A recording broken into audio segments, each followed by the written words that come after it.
तो ये है हमारी योजना। राजसूय यज्ञ की सफलता के लिए इसी भांति चारों दिशाओं में खांडवप्रस्थ की पताका फहरानी होगी।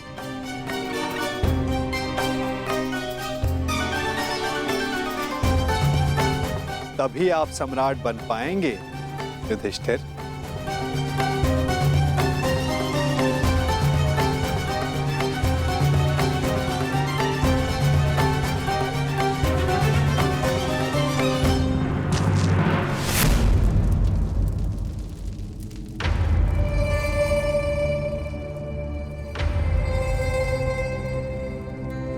बस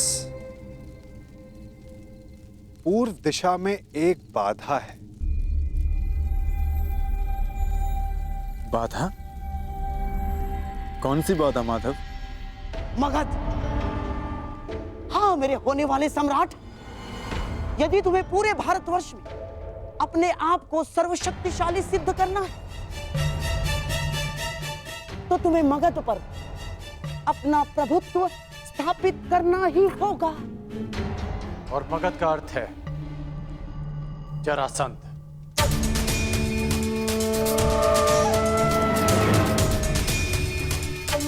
ठीक कहा आपने अंगराज।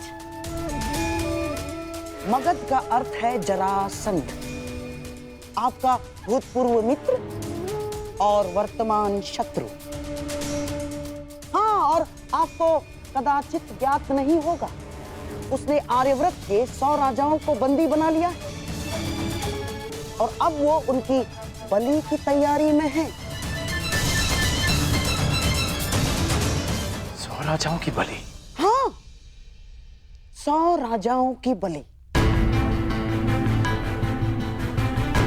क्योंकि प्रभुत्व स्थापित करने का सबसे बड़ा अस्त्र है भय, और उसी भय का लाभ उठाते हुए जरासंध अपने आप को सर्वशक्तिशाली सिद्ध करना चाहता है।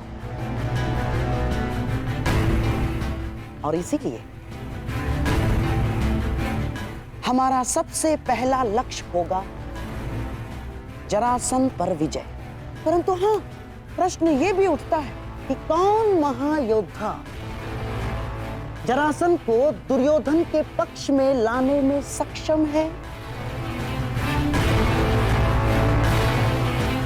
दुर्योधन हर संभव प्रयास करेगा कि जरासंध उसके पक्ष में आ सके, और ये निश्चित है कि जरासंध किसी भी परिस्थिति में तुम्हारा समर्थन नहीं करेगा युधिष्ठिर। तो अब केवल एक मार्ग शेष है, जरासंध का अंत।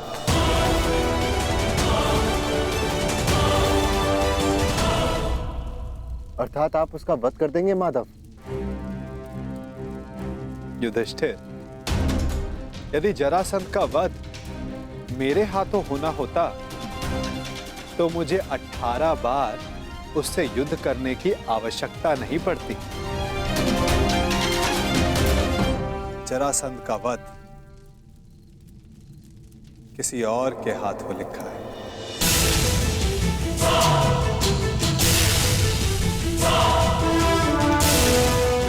भ्राता भीम, क्या आप इस बाधा को समाप्त कर सकते हैं?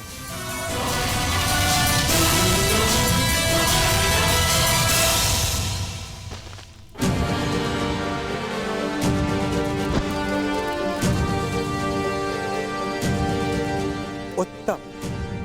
यदि इस प्रकार आप मेरी मंशा भांप लें तो प्रत्येक समस्या का समाधान निश्चित है।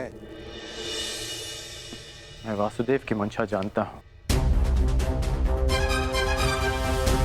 वो किसी भी प्रकार जरासंध पर पांडवों की विजय प्राप्त करने का प्रयास करेंगे, परंतु तुम चिंता मत करना मित्र।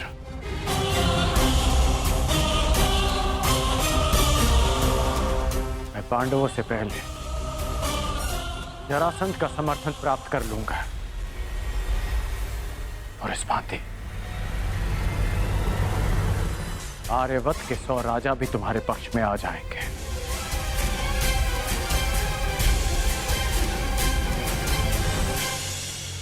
इससे पूर्व कि जरासंध दुर्योधन का समर्थन करे, उसका अंत आवश्यक है। अर्थात हमें जरासंध का वध करना होगा।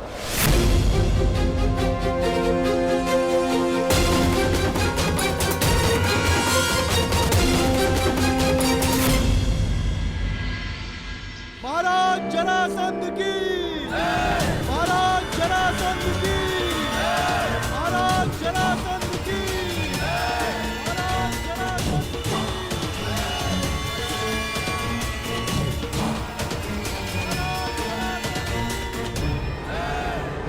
महाराज जरासंध की।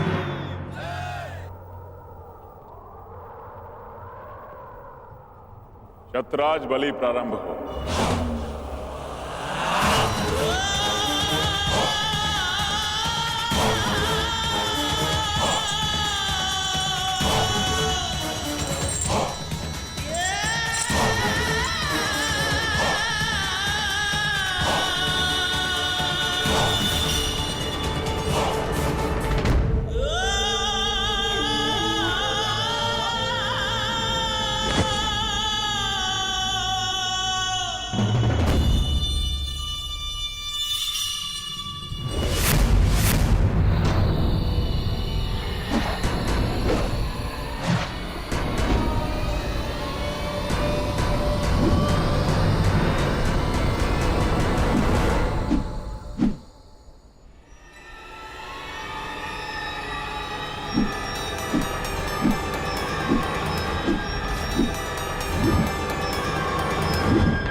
एक राजा को दूसरे राजा के साथ वो व्यवहार नहीं करना चाहिए जो वो स्वयं के लिए नहीं चाहता। मुझे जब भी तुम्हारी सहायता की आवश्यकता पड़ी, तुम एक बार मेरी सहायता करने अवश्य आओ।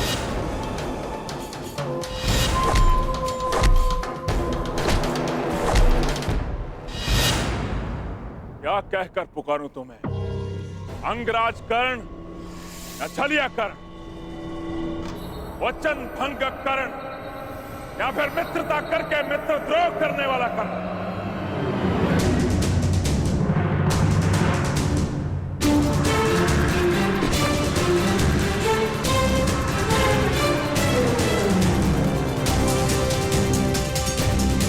न्याय का योद्धा परशुराम शिष्य राधे कर्ण पुकार सकते हो,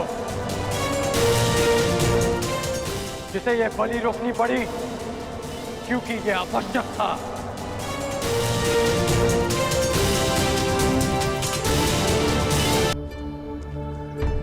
क्या आवश्यक है वासुदेव?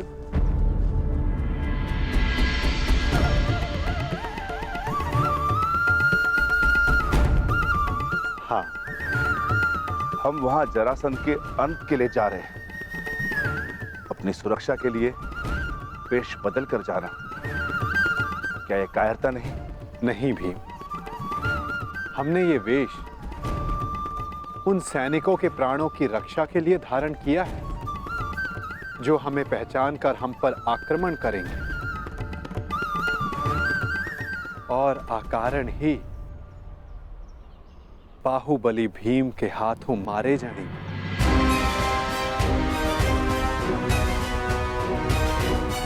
अब प्रस्थान करें।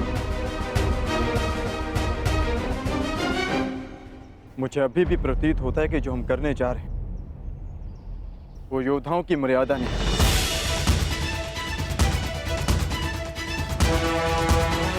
आप आज्ञा दीजिए, मैं अपने ही वेश में एक ही क्षण में मगध के द्वार ध्वंस कर दूंगा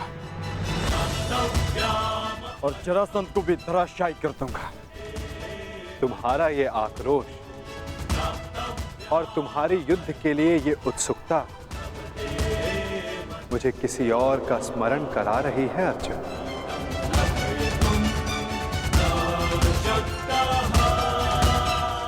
इसका माधव है एक तुम जैसा, परंतु तुमसे पूर्णता भिन्न। जीवन के कर्म में भी और कर्म के परिणाम में भी।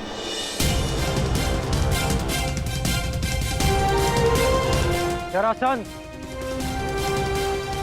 मैं मित्र दुर्योधन की ओर से तुम्हें सावधान करने आया हूं। शीघ्र ही तुम पर आक्रमण होने वाला है, इसलिए अपनी सुरक्षा का प्रबंध करो और हस्तिनापुर से संधि भी। और इस मित्रता का मोल क्या होगा?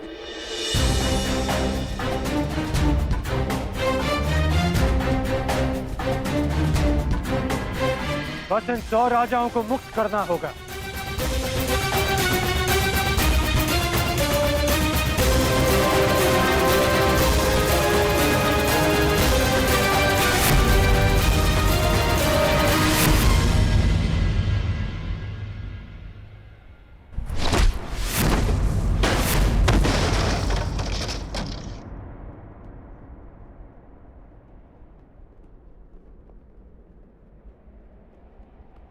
जरासंध तुम जैसे छल करने वालों से संधि नहीं करता,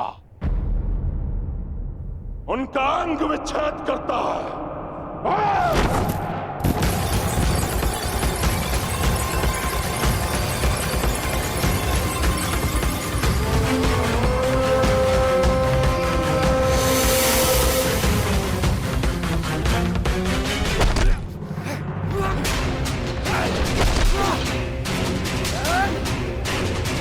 मेरी बात मानो, इन राजाओं को मुक्त कर दो जरासंध। और राजा की नहीं, एक तो एक राजाओं की बलि चढ़ेगी कर।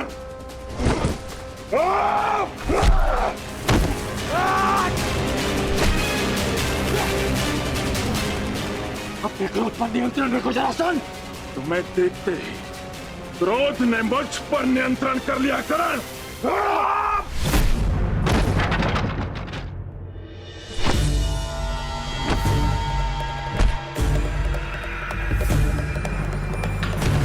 रुक जाओ जरासंध, मैं तुम्हें सावधान कर रहा हूं। रुक तो तुम गए थे करण, सहायता तो तुम मेरी करने आए थे, किंतु हाथ मिला बैठे उस छलिया कृष्ण से।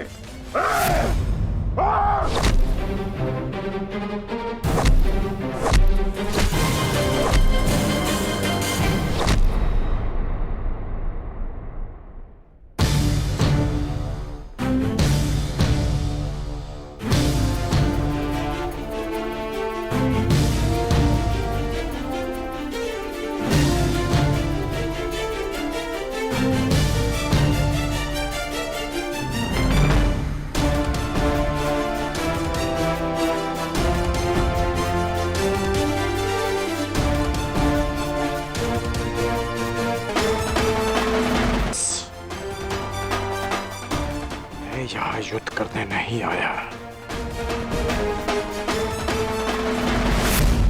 यदि युद्ध करने आया होता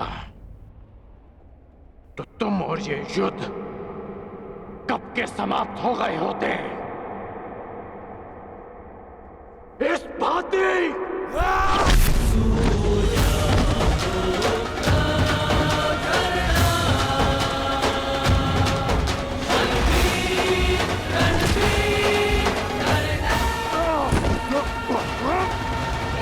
मैंने ना वचन भंग किया और ना छल किया।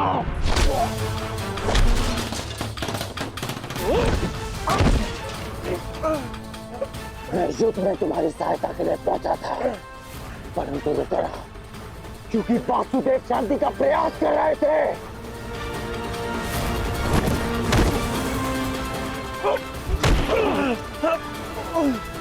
उसने एक निर्दोष की हत्या की, इसलिए मैंने युद्ध में सम्मिलित न होने का निर्णय लिया। मैंने मित्रता भंग नहीं की।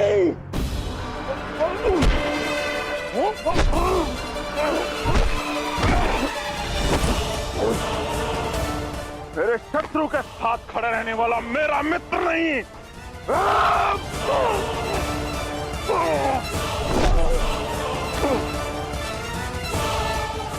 तो तुम अपनी ही भाषा में सुनो। यदि शत्रु का शत्रु मित्र होता है तो हस्तिनापुर से संधि करो और इन राजाओं को मुक्त करो।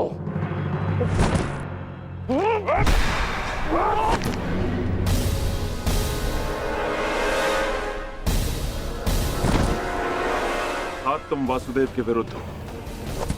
नहीं, मैं वासुदेव के विरुद्ध नहीं, परंतु अपने मित्र दुर्योधन के साथ हूं, जो वासुदेव के विरुद्ध है। अब मेरी बात ध्यान से सुनो। तुम पे शीघ्र ही आक्रमण होने वाला है, इसलिए हस्तिनापुर से संधि करके दुर्योधन से मित्रता स्वीकार करो। कृष्ण का विरोध करने वाले के लिए 100 राजा क्या, मैं सहस्त्र राजाओं को छोड़ सकता हूं। मुझे तुम्हारी संधि स्वीकार है। अब ये सभी राजा मुक्त हैं।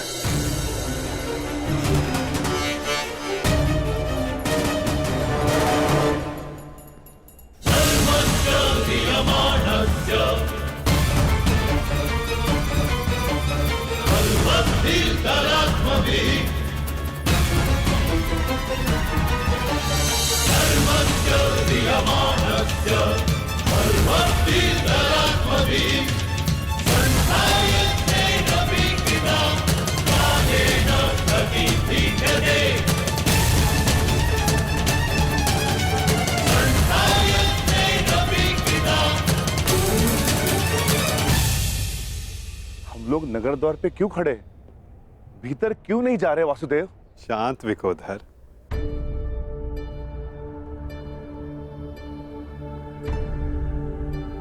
अंदर जाने से पूर्व तनिक मगध नरेश के लिए कुछ भेंट तो ले ले। आओ, उनके लिए चलकर पुष्प ले ले। चलो।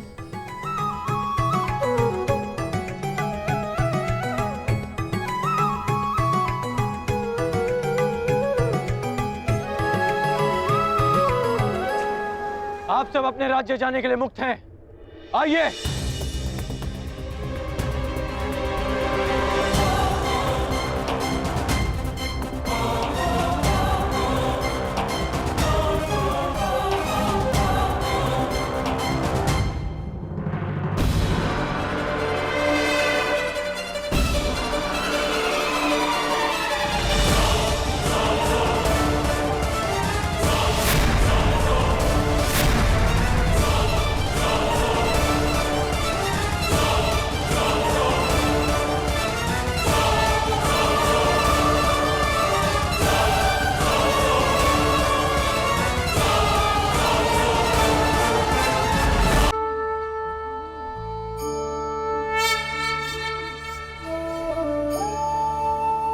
शांति किसे नहीं चाहिए? मानव युद्ध भी शांति के लिए ही करता है और संधि भी।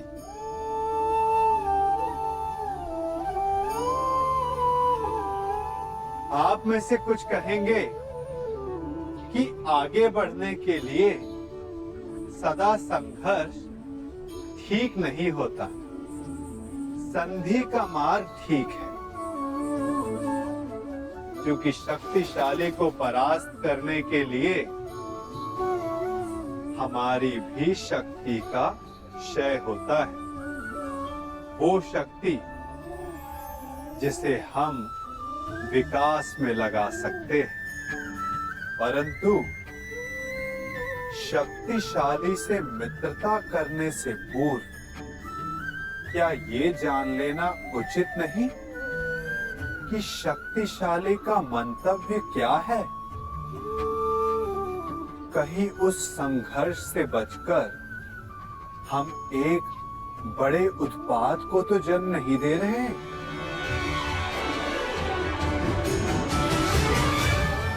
क्योंकि सर्प से मित्रता आपको शांति नहीं देती, अपितु सर्प को अवसर देती कि भविष्य में वो आपको डस सके।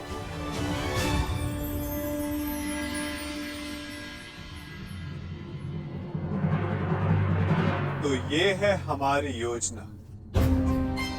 राजसूय यज्ञ की सफलता के लिए इसी भांति चारों दिशाओं में खांडवप्रस्थ की पताका फहरानी होगी।